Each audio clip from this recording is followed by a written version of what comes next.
Senhor é o meu pastor, nada me faltará. Ele me faz repousar em pastos verdejantes. Ele leva-me para junto das águas de descanso. Ele refrigera a minha alma. Ele guia-me pelas veredas da justiça, por amor do seu nome. E ainda que eu andasse pelo vale da sombra da morte, eu não temeria mal nenhum, porque tu estás comigo. A tua vara e o teu cajado me consolam. Preparas-me uma mesa na presença dos meus adversários. Unges minha cabeça com óleo, o meu cálice transborda. Bondade e misericórdia certamente me seguirão todos os dias da minha vida, e habitarei na casa do Senhor para todo o sempre. Ele fala: ainda que eu ande pelo vale da sombra da morte. Ele falava de uma região tão perigosa, né? Onde ali naquela região em Israel eles tinham que levar as ovelhas, e eles teriam que passar por este local no momento onde o sol estava brilhando, ao meio-dia, porque a partir do declinar do sol, depois no finalzinho da tarde para a noite, vinha uma sombra sobre aquele local, e aquele local se tornava um local propício para que saqueadores, assaltantes viesse e roubasse e matasse as pessoas em troca de algo, de um bem. Então, aqueles que conduziam as ovelhas por este local, por este vale, eles faziam neste momento. Mas Davi dizia: Senhor, ainda que por um acaso eu tenho que passar pelo vale da sombra, aonde a sombra está declinando, onde a escuridão está chegando, onde no meu coração vier o temor, o medo, eu sei que o Senhor vai estar comigo, me guardando, me preservando, me preparando uma mesa na presença dos meus adversários, porque o Senhor vai ungir a minha cabeça com óleo, e o meu cálice vai transbordar. Ele falava dessa unção sobre a ovelha, porque esse óleo sobre a cabeça da ovelha fazia com que a ovelha pudesse ter saúde, ter cura. Porque sobre a cabeça da ovelha, para que não juntasse ali os vermes, né, aquele óleo era colocado, para que as moscas não pousassem ali e deixassem ali a sua larva. E deixando a sua larva, aquilo ia gerar ali um verme, e se ia tornar a ovelha, ela ia ficar desnorteada. E o que ela ia fazer? Ela ia tentar se livrar daquele verme. E ela automaticamente, ela bateria contra a rocha para tentar se livrar daquele verme na cabeça. Então o que Davi falava? Senhor, unge-me com óleo, porque aonde há unção do Senhor sobre a minha cabeça, o mal não vai repousar, não vai pousar, não vai fazer, Senhor Deus, um ninho, não vai trazer transtorno. Unge-me a cabeça com óleo. Por isso que Paulo, quando escreve a igreja de Éfeso, ele diz assim: não se embriague com vinho, não se preocupe muito com aquilo que pode desnortear a tua vida, né? Mas ele fala assim: encha-se do Espírito, porque quando você está cheio do Espírito Santo de Deus, tudo que é ruim, tudo que é mal, não vai tomar o local devido quando você estiver cheio. Encha-se do Espírito. De que maneira? Falando entre vós, com salmos, hinos, cânticos espirituais, cantando, salmodiando ao Senhor com graça nos vossos corações. Então eu queria que Davi, quando passa por este vale, conduzindo as ovelhas, e ao compor esse salmo, ele fala: Senhor, tu és o pastor supremo da minha vida. Então o Salmo 23, ele fala disso, ele fala de provisão, ele fala do cuidado do pastor supremo sobre nós que somos as suas ovelhas. E nisso Davi faz uma comparação, uma analogia, né? Ele comparando ali o pastor de ovelha com o pastor supremo, que é o Senhor, sobre a nossa vida. Então eu quero, em primeiro lugar, falar sobre isso, sobre Jesus, como nosso pastor supremo, o pastor supremo sobre a nossa alma. Ele diz lá no Salmo 23, que nós lemos no verso 4, a tua vara, o teu cajado me consolam. Fala do cuidado, fala da maneira como o pastor direcionava a ovelha no caminho a qual ela deveria andar, né? Então, quando ela estava tentando se desviar por um caminho obscuro, né, ele ia lá com o cajado e puxava a ovelha e trazia de novo para o local, né, para a trilha a qual ela deveria seguir, né? Então eu fico imaginando que ele trazia o cajado, o bordão, né, a vara e o cajado como esse instrumento para guardar, para proteger, para direcionar, né, a vida da ovelha. Então eu vejo Deus também fazendo isso conosco. E o autor da carta aos Hebreus, né, nós não conhecemos o autor dessa carta. Existem várias suposições e ninguém chegou a uma conclusão. Eu não vou dizer quem foi também, porque eu não sei. Pode ser Paulo, pode ser Apolo, pode ser outros, né, como foi mencionado. Mas diz assim, no capítulo 10, no verso 20 de Hebreus, diz assim: ora, o Deus de paz, que pelo sangue do concerto, né, pelo sangue do concerto eterno, tornou ao trazer dos mortos a nosso Senhor Jesus Cristo, o grande pastor das ovelhas. Quem é Jesus? O grande pastor das ovelhas. Quem é Jesus? O grande pastor do pastor João Carlos. Porque ele é o supremo pastor da minha vida. Ele é o supremo pastor da sua vida, de uma maneira tão especial. E ainda que você ande pelo vale da sombra da morte, ainda que eu não esteja presente nos momentos de dificuldades que você possa passar, Jesus, ele sempre vai estar presente. Porque se você me coloca como referencial, e eu não posso estar em todos os lugares, graças a Deus que eu não posso, porque eu conheço a minha humanidade, eu sei das minhas limitações e sei das suas limitações, mas eu tenho um Deus que é o Senhor Supremo da minha alma e da sua alma, que Ele está conosco todos os dias, todas as horas, todos os momentos da nossa vida. E aí é o supremo pastor das ovelhas.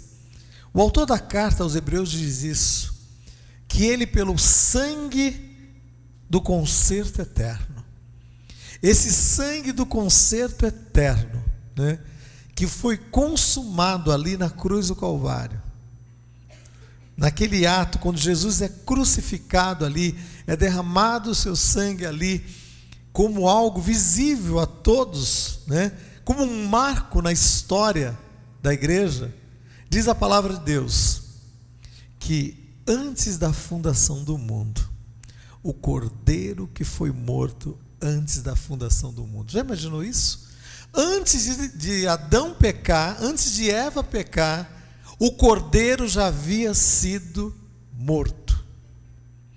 Jesus já havia sido levantado como resgate supremo da parte de Deus. E eu quero dizer para você nessa noite, que o supremo resgate pela sua vida foi consumado ali na cruz do Calvário. Não é pelos teus sentimentos, não é por aquilo que você sente ou acha, mas pelo sangue eterno que foi consumado ali na cruz do Calvário.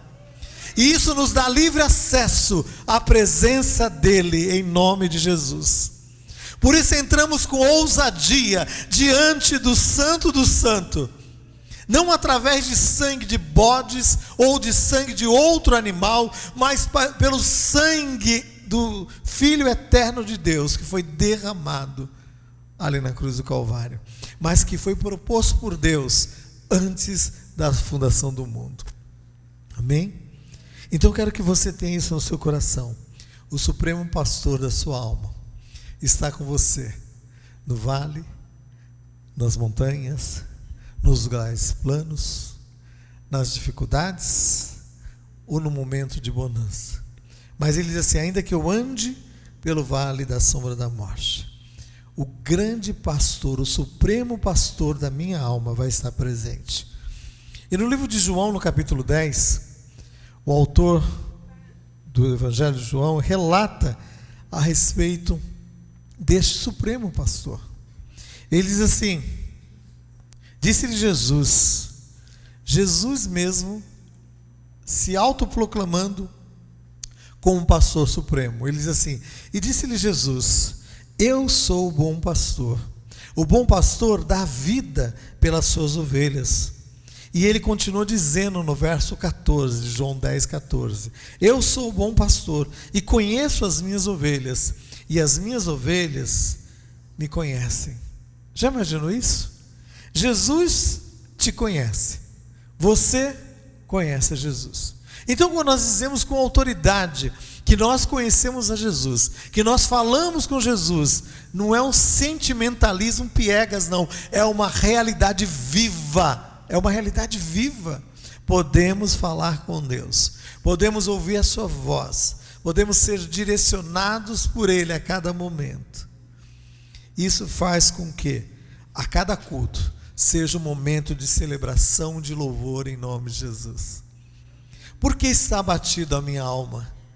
Espera em Deus, pois ainda eu louvarei a Ele, o meu refúgio, a minha fortaleza. Às vezes a gente tem que dizer isso para a nossa alma. Por que você está abatida? O vale é apenas um momento de passagem, mas você não vai ficar parado no vale, não. Porque Davi tinha essa certeza: ainda que eu ande, eu estou em movimento, eu estou passando pelo vale, eu vou deixar esse vale para trás, mas enquanto eu estiver no vale, eu vou glorificar Deus e vou atravessá-lo, porque eu tenho a certeza que existe um alvo proposto lá na frente. E Davi dizia: com certeza o Senhor vai estar comigo, me guardando, me protegendo de uma maneira tremenda. E aí, no verso de número 4 de João 10, 4, diz assim: depois de fazer sair todas as ovelhas que lhe pertencem, vai adiante delas, e elas o seguem, porque eles reconhecem a voz. Eu sou a porta, se alguém entrar por mim, será salvo, entrará e sairá e achará pastagem. Jesus está falando da intimidade, do relacionamento que a ovelha tem com o pastor e que o pastor tem com a ovelha. Um tempo atrás eu vi um vídeo na internet em que havia várias ovelhas e uma pessoa chegava e ela se posicionava como se fosse o pastor daquelas ovelhas, e ela tentava chamar a atenção daquelas ovelhas, e as ovelhas totalmente alheias ao comando daquele homem, daquele suposto pastor. Mas de repente chegava o pastor daquelas ovelhas, e num simples chamado, as ovelhas ouviram a voz e as ovelhas começaram a segui-lo. E eu vejo que dessa maneira, da mesma forma, o Senhor está conosco, andando conosco e dizendo: eu te conheço, eu reconheço a sua voz, que você possa reconhecer a minha voz. Porque ainda que você esteja andando pelo momento de aflição, não deixe que as nuvens, escuras, tente ofuscar o brilho do sol que está por trás dessas nuvens. Porque o sol continua brilhando, meu amado irmão. Nos dias mais nublados, se você pegar um avião, você subir, atravessar as nuvens, acima das nuvens, é uma outra imagem. O sol vai estar lá, brilhando, reinando. Aquelas nuvens são circunstâncias apenas de um momento. Como assim um vale também é uma circunstância. E aí o apóstolo Pedro, que era um seguidor de Jesus, que aprendeu a andar com Jesus, e não foi um discípulo fácil, ele aprendeu a duras penas ali com o Senhor, orientando ele, realmente fazendo com que ele aprendesse na adversidade o caminho a qual ele deveria seguir. E o Pedro, vamos dizer assim, seria a pessoa com os exemplos mais negativos que nós podemos achar ali dos discípulos de Jesus. Mas alguém que lá na frente, Deus deu a ele o privilégio de ser o porta-voz do maior avivamento que ocorreu. O avivamento da igreja primitiva ali. Ele abriu a porta deste avivamento. Quando ele lá no livro de Atos, no capítulo 2, ele se levanta com autoridade e com intrepidez. Você olha e você fala, pera, não é esse Pedro? Aquele Pedro que negou Jesus? Aquele Pedro acuado, com medo, fugindo? Aquele Pedro que cortou a orelha do soldado? Aquele Pedro que tinha um temperamento indomável? Agora um Pedro com uma autoridade, com uma intrepidez. E eu quero dizer para você, da mesma forma, Deus está moldando o teu coração, Deus está moldando o teu temperamento, meu amado irmão, e Deus vai transformar de uma maneira tremenda, né, para a honra e glória do nome dEle, e que toda a honra e glória seja para Ele. E aí Pedro, ele vem, escreve 2 cartas à igreja, direcionando a igreja no caminho a qual deva seguir. E aí no capítulo 2, na segunda carta que ele escreve, 2 Pedro 2,25, ele diz assim: porque nós éramos como ovelhas desgarradas, mas agora nós temos chegado ou voltado ao pastor e bispo da nossa alma. Olha que legal. Ele falou, olha, nós estávamos andando desse jeito, desgarrados, longe do aprisco, mas agora nós voltamos ao pastor e bispo da nossa alma. Qual a função do bispo? Ele é o supervisor, aquele que está supervisionando outros. E aí, da mesma forma, o Senhor estava dizendo, através dessa carta de Pedro à igreja, o Senhor, Ele não somente está nos direcionando, mas Ele está supervisionando a nossa vida. E quando Ele falar com você, meu amado irmão, não endureça o teu coração. Deixa que Ele fale, deixa que Ele te oriente, deixa que Ele possa agir na tua vida de uma maneira tremenda, porque Ele é o supremo pastor da nossa alma. E como pastor, Ele quer nos orientar, Ele quer fazer com que nós voltemos atrás. E uma das coisas que a gente tem dificuldade muitas vezes é de reconhecer os nossos erros, né? E voltarmos atrás e pedirmos perdão. E aí o Senhor começa a nos ensinar, começa a nos orientar, colocando situações na nossa vida diária, no nosso cotidiano diário. Seja com os nossos filhos, seja com a nossa esposa, com o nosso marido, seja com o irmão da igreja. Ah, eu não vou sentar mais desse lado, porque eu não topo aquele irmão, vou para o lado de cá. Meu irmão, no céu você vai encontrar com esse irmão toda hora. Então se acerte hoje, se posicione hoje num acerto. Já vi gente saindo pelaquela porta porque não quer encontrar com o irmão aqui. Meu irmão, lá no céu vai ter uma porta só, é uma porta só, Jesus é a porta. Se você quiser outra porta, você vai entrar por outro lugar, mas porta certa é uma só, e você vai entrar com esse irmão de braços dados, o mais agitadinho, né? O mais calmo, o mais zen, o mais penteca, vai estar lá louvando ao Senhor. Meu amado irmão, fique imaginando, né?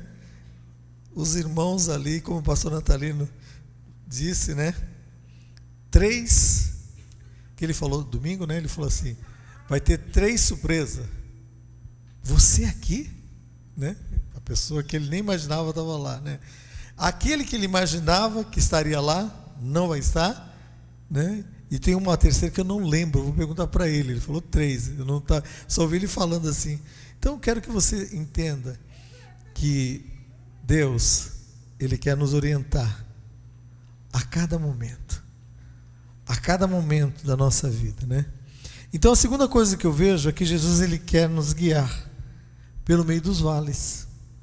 E quando nós falamos de vale aqui no Salmo 23, 4, ainda que eu ande pelo vale da sombra da morte, né? Aquele local onde ele passava com as ovelhas ali, ainda que eu andasse pelo vale da sombra da morte, a sombra que nos assusta, que era aquela sombra da morte, que era o declinar, né, do dia ali, que trazia os assaltantes, os saqueadores e tal, ele falou assim: eu não vou temer mal nenhum, porque eu sei que tu estás comigo. E eu creio que Davi podia completar esse salmo quando ele vai lá no Salmo 91, ele diz assim: aquele que habita no esconderijo do Altíssimo, ele não vai temer a sombra da morte, porque a sombra do Onipotente vai estar tão próxima que vai trazer proteção. Porque da mesma forma que a sombra da morte, que ele fala desse lugar aqui, desse vale íngreme ali, que assustador, num determinado momento do dia, no declinado dia para a noite, ele diz: ainda que eu ande, né, eu não vou temer, porque o Senhor vai estar comigo. Eu habito no esconderijo do Altíssimo, eu vou passar por este vale, eu vou atravessar este vale. Então Jesus, ele quer nos guiar pelo vale da sombra da morte. Por isso que no verso 4 do Salmo 23, ele diz assim: ainda que eu ande.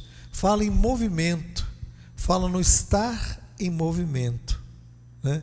E eu louvo a Deus por isso, porque isso faz com que você entenda que o momento de dificuldade, adversidade, não é um momento eterno. Ele vai passar, e você vai passar junto também, né? Então na Bíblia o termo vale, ele também é usado como esses tempos difíceis que vêm sobre as nossas vidas. Esses tempos, né, em que as nuvens, como eu falei, as nuvens obscuras vêm, né, trazendo aquele dia, né, aquele dia escuro, em plena 3 horas da tarde. Um tempo desses atrás, eram 3, 4 horas da tarde, Santos ficou escura, totalmente escura, como se fosse noite, né? E eram 3, 4 horas da tarde. Então, nós não devemos nos perder em meio a esses vales, esses momentos de adversidade. Porque o apóstolo Paulo escrever a carta de instrução a um discípulo amado dele, que era Timóteo, ele diz lá em 2 Timóteo 1,12: Timóteo, eu sei em quem tenho crido, e eu sei que estou bem certo que Ele é poderoso para guardar o meu depósito até aquele dia. Então, quando nós temos essa certeza, essa convicção, nós passamos pelo vale da sombra da morte, nós passamos pelo vale da adversidade, da luta, né? Nós passamos com essa certeza: eu sei em quem tenho crido, eu sei que eu vou passar por este momento, e que o Senhor está comigo de uma maneira muito especial. E aí, no livro de Abacuque 3, no verso 17, é interessante porque todo o livro de Abacuque é escrito e é relatado no momento da invasão do povo caldeu sobre o povo de Israel.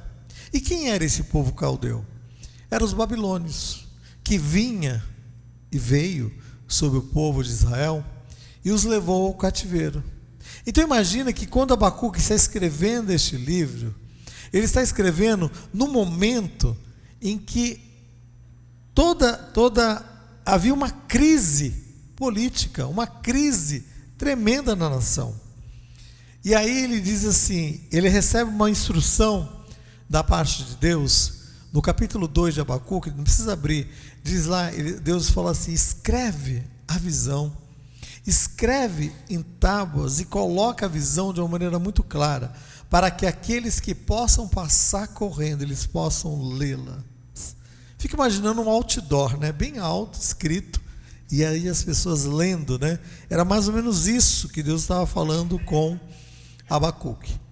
Era um momento de adversidade, era um momento de luta, era um momento de cativeiro, era um momento que Deus tinha profetizado, que Deus levaria este povo ao momento de cativeiro, e que seriam 70 anos de cativeiro, e que no findar desses 70 anos, o Senhor viria e traria libertação a este povo.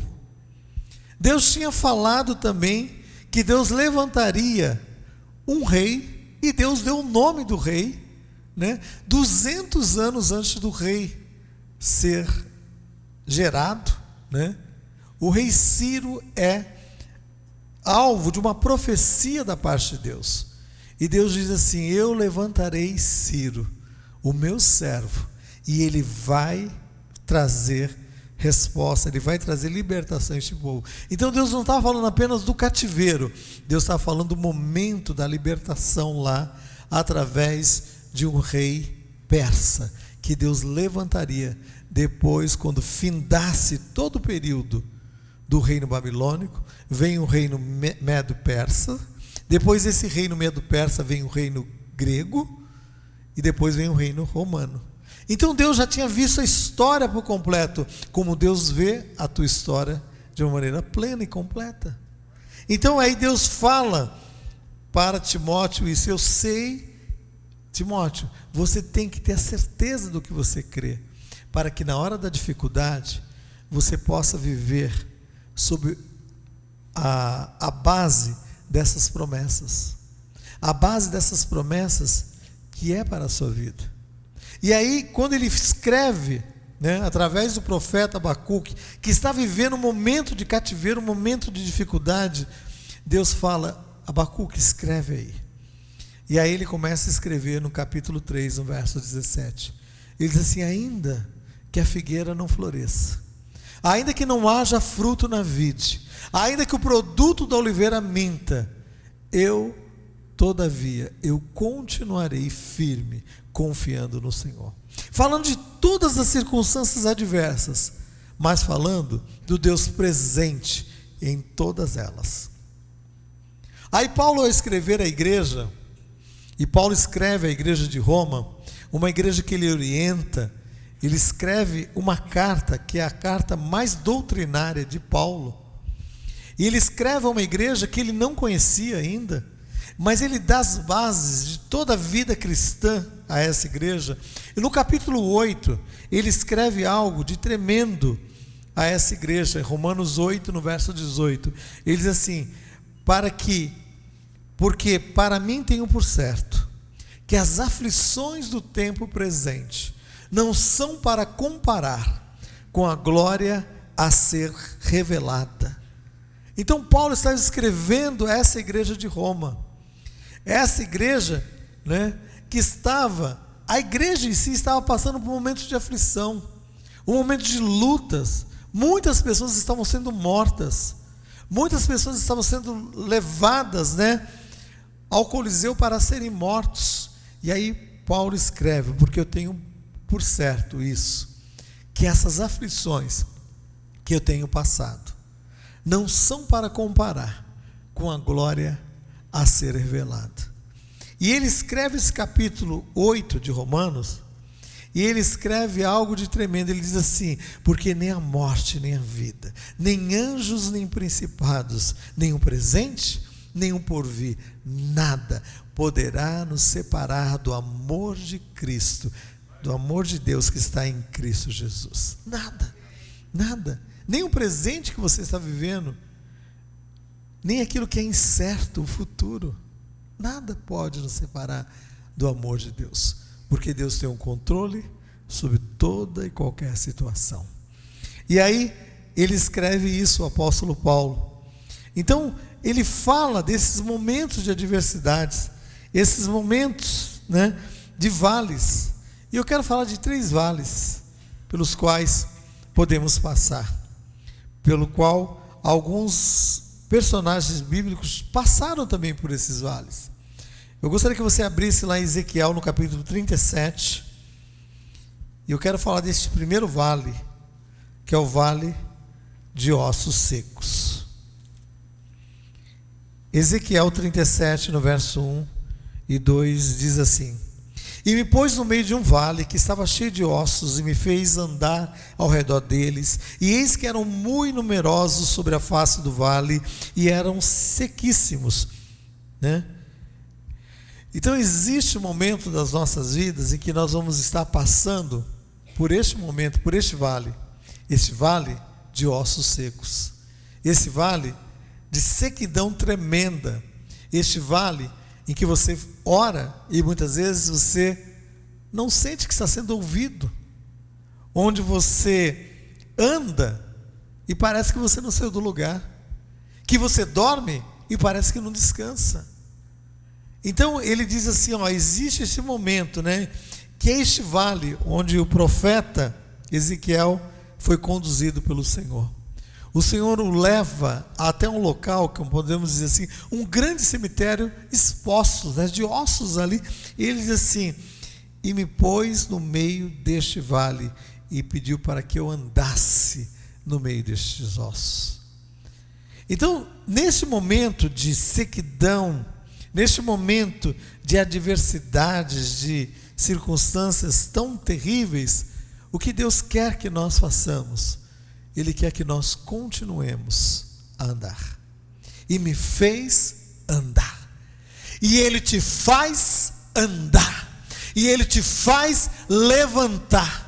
E quantos estão aqui vivendo este momento de vale de ossos secos e não tem ânimo para levantar de manhã? Eu quero, em nome de Jesus, na autoridade do nome de Jesus, essa depressão do inferno que tem vindo sobre a tua vida, que remédio algum tem surtido efeito, que Deus possa trazer um sono tremendo sobre o teu coração, que você possa descansar no Senhor, que você possa sim continuar esse tratamento, mas crendo que aquele que começou a boa obra na tua vida, Ele é poderoso para fazê-la por completo na tua vida.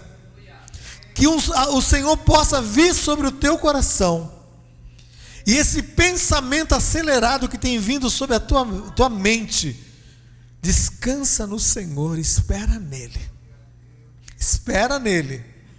e Ele vai fazer. E era isso que o Senhor estava falando a Ezequiel. E aí no verso 4 de Ezequiel, ele diz assim: Ezequiel, profetiza sobre esses ossos, e diz a esses ossos secos, ouvi a palavra do Senhor. Ossos secos, ouça a palavra do Senhor. Essa semana eu ouvi um testemunho de uma pessoa que orava por um membro da sua família há muito tempo. E é interessante porque eu conheço a trajetória dessa família, e de repente esse rapaz sumiu de Santo com a família e foi para outra cidade. E essa semana ela estava compartilhando comigo aquilo que Deus estava fazendo na vida deste membro da família dela lá em outra cidade. O que Deus estava agindo na vida dele, operando na vida dele, e ele se acertou com ela por telefone. Eles ainda não se viram pessoalmente, mas eu vi uma ação sobrenatural de Deus, porque aqui em Santos, Deus não poderia agir aqui em Santos? Poderia, né? Mas Deus resolveu tirar e tratar com ele lá em outra cidade, e tratar com ela aqui também na nossa cidade. E aí ela estava compartilhando, e aí Deus colocou no serviço desse rapaz 2 pastores para estar trabalhando com ele na firma dele. E aí esses 2 pastores, ele está frequentando a igreja lá, e ele falou assim: irmão, o passado ficou para trás, agora a gente vai acertar com você agora aqui para frente. E ela falou assim: a voz dele está diferente, as atitudes dele estão diferentes, sem vê-lo. Ação sobrenatural de Deus. Profetiza sobre esse vale de osso seco. Osso seco, ouça a palavra do Senhor. Quantas vezes eu cheguei para aquelas pessoas e falei: creia, Deus vai atuar na vida, né? Mas Deus quer agir, descansa. E aí eu falava, né? Mas Deus estava trabalhando tanto na vida dela como na vida desse membro da família lá longe. E eu tenho certeza que Deus ainda vai providenciar, ou este ano ainda, ou começo do ano que vem, esse encontro. Mas o vale estava seco, como o vale estava seco aqui quando Ezequiel começou a andar. E aí o Senhor disse para ele: você vai falar a esses ossos, você vai profetizar a estes ossos, que esses ossos vão ouvir a palavra do Senhor. E aí no verso 5 o Senhor diz assim: eis que farei entrar em vós o Espírito e vivereis. O verso 5 fala da ação sobrenatural de Deus. O verso 4 fala da ação do homem. Deus diz: vá aos ossos secos e profetiza. Isso cabe a você, isso cabe a mim. Mas o verso 5 fala da intervenção sobrenatural de Deus. Então eu quero que você entenda, aquilo que é para Deus fazer, Deus vai fazer. Mas aquilo que é para você fazer, Deus não vai fazer, é você que tem que fazer, sou eu que tenho que fazer. Então nós invertemos muitas vezes o papel. Nós deixamos de fazer aquilo que nós necessitamos fazer e queremos fazer a parte de Deus. E aí nós nos frustramos. Por isso que o Senhor diz assim: entrega o teu caminho ao Senhor. É a nossa parte. Confia nele. É a nossa parte. E o mais é a parte dele. E o mais ele vai fazer. O mais ele vai fazer, meu amado irmão. Então entrega aquilo que tem consumido o teu coração nesses dias. Aquilo que você está projetando para outra semana, mas já está te consumindo hoje. Entrega agora, em nome de Jesus. Entrega agora. E aí quando vir na tua mente, como eu já contei uma experiência aqui, veio na minha mente uma situação que eu tinha entregado, e eu cheguei, falei assim: eu já entreguei para Deus. E aí passou uns momentos, passou um dia, no outro dia seguinte, veio a mesma situação na minha mente, e eu falei: eu já entreguei para Deus. E aí passou o terceiro dia, aquilo veio forte no meu coração, para que eu tomasse uma atitude, e eu falei: eu já não falei? Eu já entreguei para Deus, acabou. E aí não voltou mais. Sabe por quê? Porque o diabo ele tenta de todas as formas, trazer ao seu coração ansiedade. Quer tentar fazer com que você transporte o teu futuro para o teu presente, e você não pode fazê-lo. Então isso vai gerar ansiedade no teu coração. Então entrega, confia. Então foi isso que eu falei. Eu não entreguei para Deus, então vai prestar conta com Ele. Está na mão dele. Mas aquela pessoa fez isso com você, porque vem na tua mente um monte de coisa. Eu já entreguei nas mãos de Deus, isso não é problema meu, é de Deus. Então quando nós entregamos, nós entendemos que essa ação sobrenatural de Deus vai acontecer.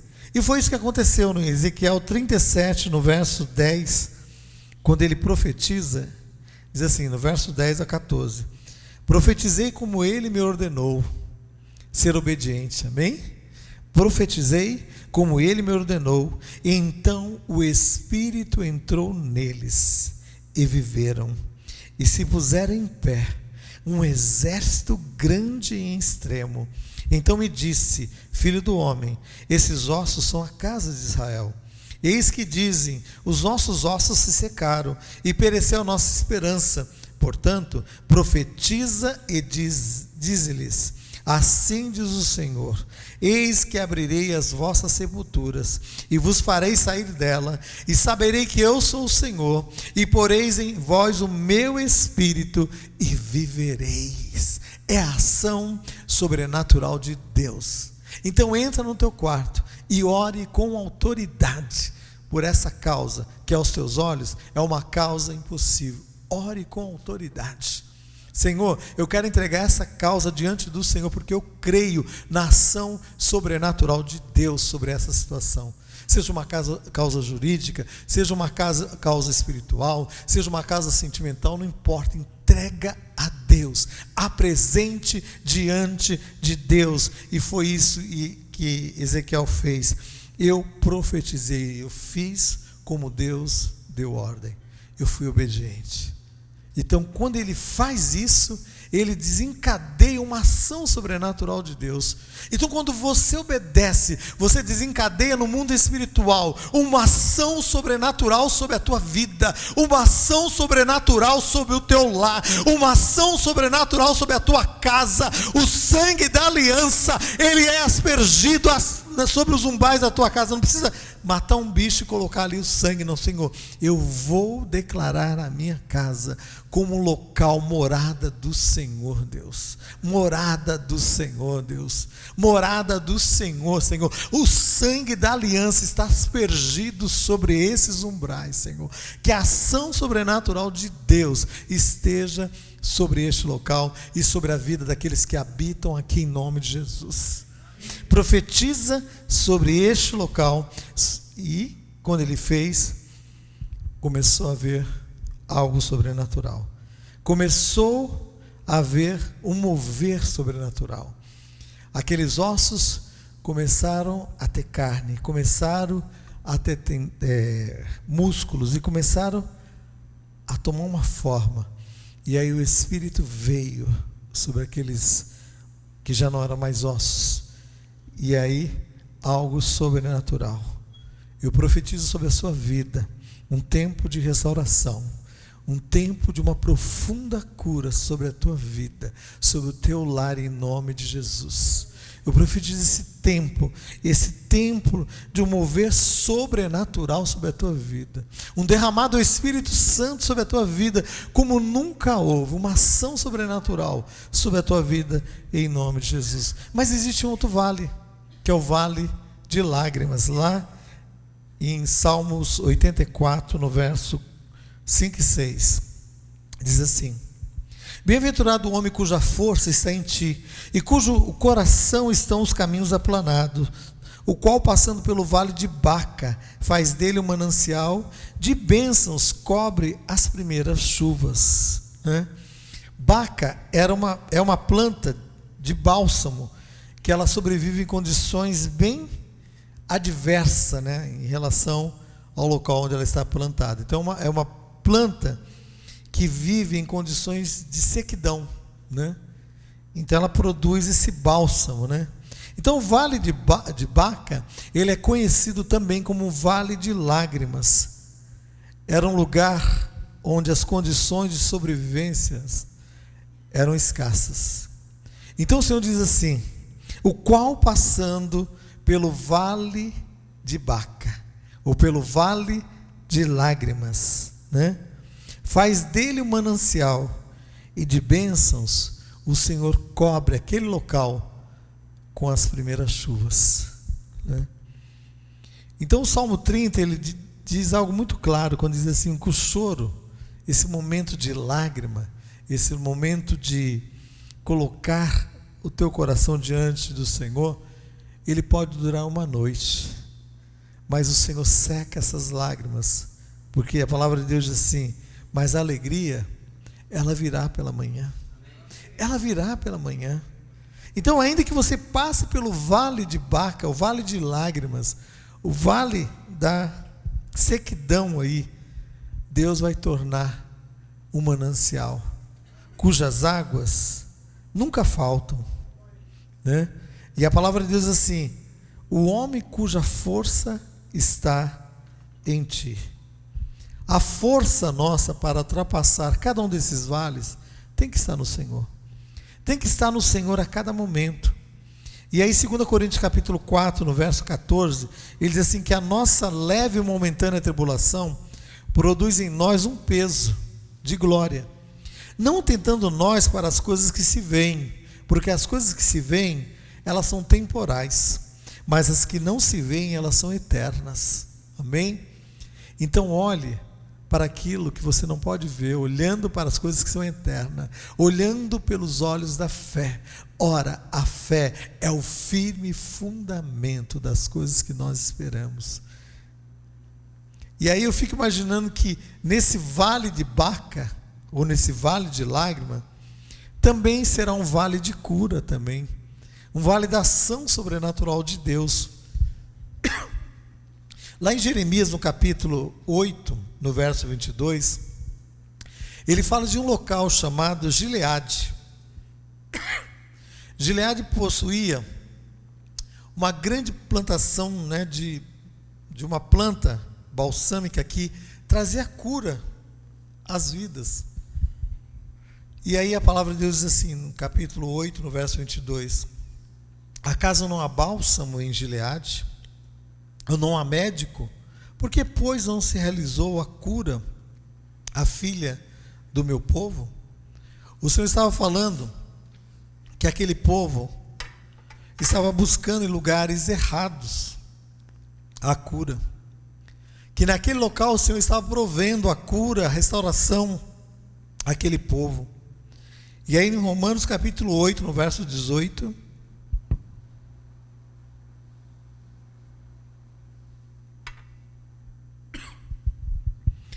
No verso 18 ele diz assim: porque para mim tenho por certo, que os sofrimentos do tempo presente não podem ser comparados com a glória a ser revelada.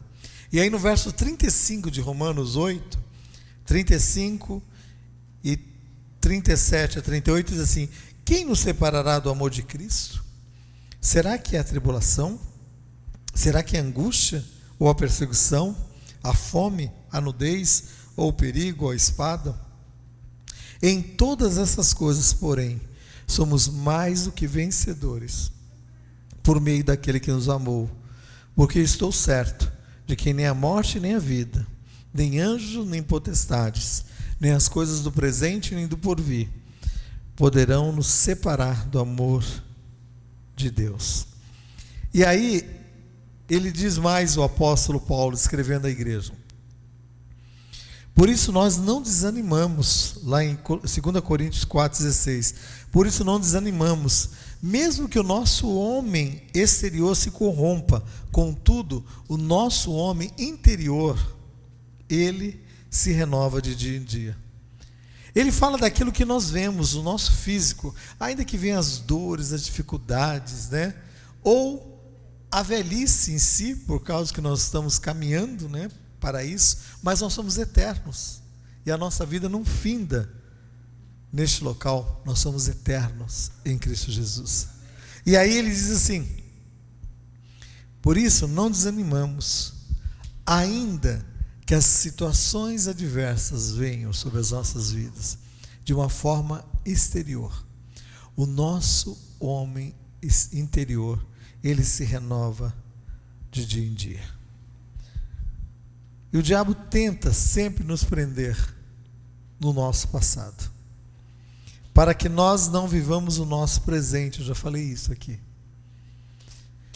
E para que nós não tenhamos uma esperança futura. Então ele prende e aprisiona vidas no passado, para que não viva o futuro e para que não tenha esperança, para que não viva o presente, para que não tenha esperança no futuro. Mas a palavra de Deus diz: esquecendo das coisas que para trás ficam, eu prossigo para o alvo. Então eu prossigo fala de uma caminhada presente, e para o alvo a ser alcançado. Então o vale, ele vai passar, é um vale a qual nós passamos. E o terceiro e último é o vale de Acor, ou o vale que foi conhecido como o vale da perturbação. Por que esse vale? Em Josué, no capítulo 7, no verso 24, quando Acã é descoberto como aquele que era o que estava acobertando ali as coisas imundas, impuras, que deveriam ser destruídas, a palavra de Deus diz que Deus levanta o general ali, Josué, e Deus traz à tona que foi Acã que trouxe a maldição sobre aquele povo. Então Josué, no capítulo 7, quando eles perdem o combate contra a pequena cidade de Ai, eles vinham de uma grande vitória que foi Jericó, mas perderam por uma pequena cidade que era Ai, por causa das coisas impuras que estavam acobertadas ali. Tudo isso porque Acã cobiçou algo que não era devido, e ele guardou, ele trouxe para si essa maldição e automaticamente para o povo. E a palavra de Deus diz em Josué, no capítulo 7, no verso 24, quando ele é descoberto como aquele que era o que estava trazendo essa destruição para o povo, o Senhor dá a ordem que ele fosse morto, que ele fosse levado fora do local ali, para um vale, e foi lá no vale de Acor que ele foi sacrificado. Diz assim: então Josué e todo o povo de Israel com ele tomaram Acã e tudo quanto tinha, e levaram-nos ao vale de Acor, e levantaram sobre eles um grande montão de pedras, pelo qual chamou o nome daquele lugar o Vale de Acor, até o dia de hoje. Então eu fico imaginando que naquele momento se estabeleceu um marco naquele local, como um local de maldição, como um local onde a rebeldia foi também julgada ali. Então aquele local se tornou um local que gerava certamente no coração das pessoas um certo temor, mas também ao mesmo tempo uma certa perturbação, porque ninguém fazia ali uma caminhada turística. Eu quero te apresentar aqui o Vale de Acor, onde... Não, ninguém ia lá, né? Ninguém fazia turismo lá, porque não era um local, né, que trazia boas recordações. Então eu fico imaginando que existe na nossa vida também situações, vales, que não são vales bons de ser recordados, que não são vales que nós queremos trazer à memória, mas Deus é tão gracioso que Ele traz para trazer cura também sobre as nossas vidas. E foi interessante porque Deus faz isso com este povo. Acor significa perturbação. Então, Vale de Acor, vale de perturbação. Então eu fico imaginando que aquele local que falava certamente desse fato terrível que aconteceu, que foi a morte de Acã e de todos ali os seus familiares, foi a morte dele ali que trouxe, né, destruição, o símbolo de rebeldia, desobediência, insensatez, ali de repente sendo julgado. Então é isso que o pecado traz. O pecado traz desprezo, o pecado traz condenação, o pecado traz angústia, traz morte sobre o coração das pessoas. Mas a palavra de Deus diz que Jesus, quando foi no Gólgota, que era o local também de aflição, lá a nossa história foi mudada. A nossa história foi transformada. E Jesus veio trazer ao homem caído, morto nos seus delitos e pecados. O que Ele veio trazer? Ele veio trazer esperança. Ele veio trazer esperança aos nossos corações. E é isso que Ele faz. Porque lá no último verso que nós vamos ler, no livro de Oséias, no capítulo 2, no verso 14 e 15. Abre lá, é o último verso que nós vamos ler.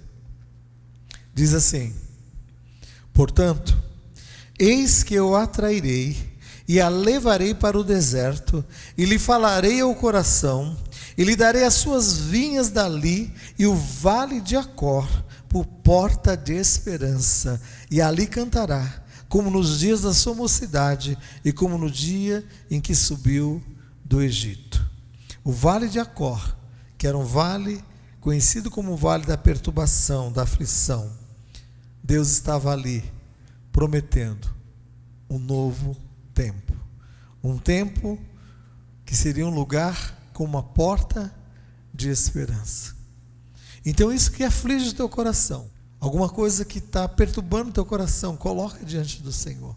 Fala: Deus, eu quero que se torne uma porta de esperança para a minha vida, uma porta de cura, uma porta de restauração, uma porta que o Senhor pode abrir, Senhor Deus.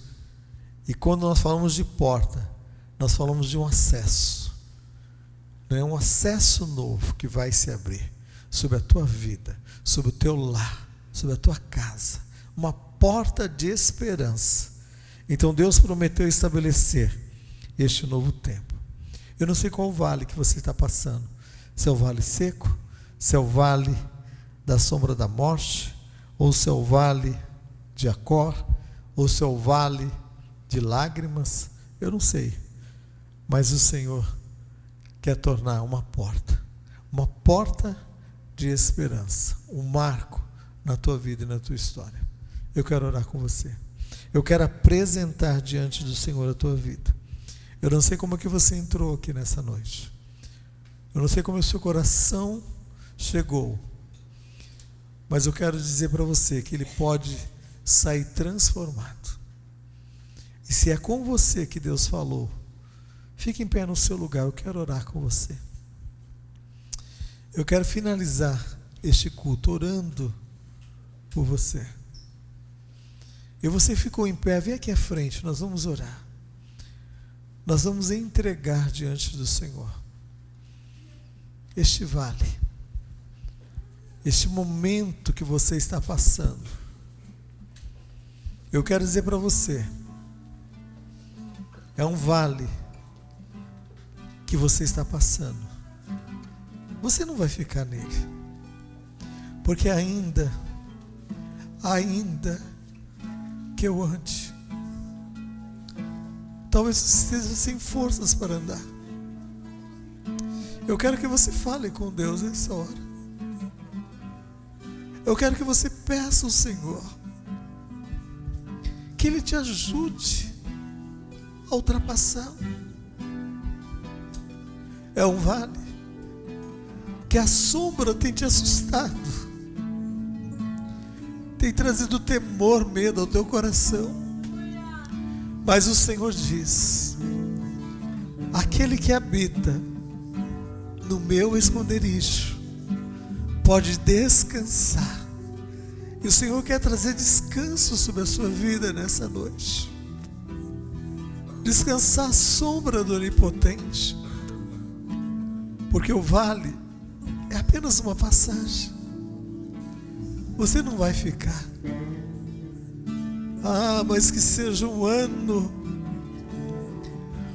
do mover sobrenatural sobre a tua vida. Senhor Deus, eu quero colocar, Deus, diante do teu altar vidas que estão, Deus, passando por este vale, Senhor.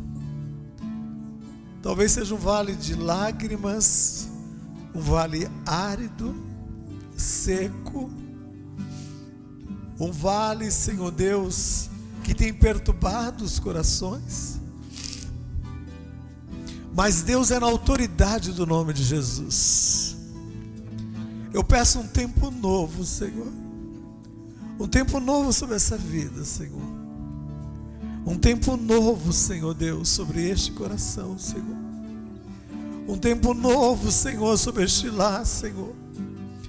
Um tempo novo, Senhor Deus, sobre essa vida, Senhor. Um tempo novo, Senhor. Um tempo novo, Senhor. Um tempo novo, Senhor. Um tempo do teu agir, Senhor. Deus, o teu agir sobrenatural, Senhor.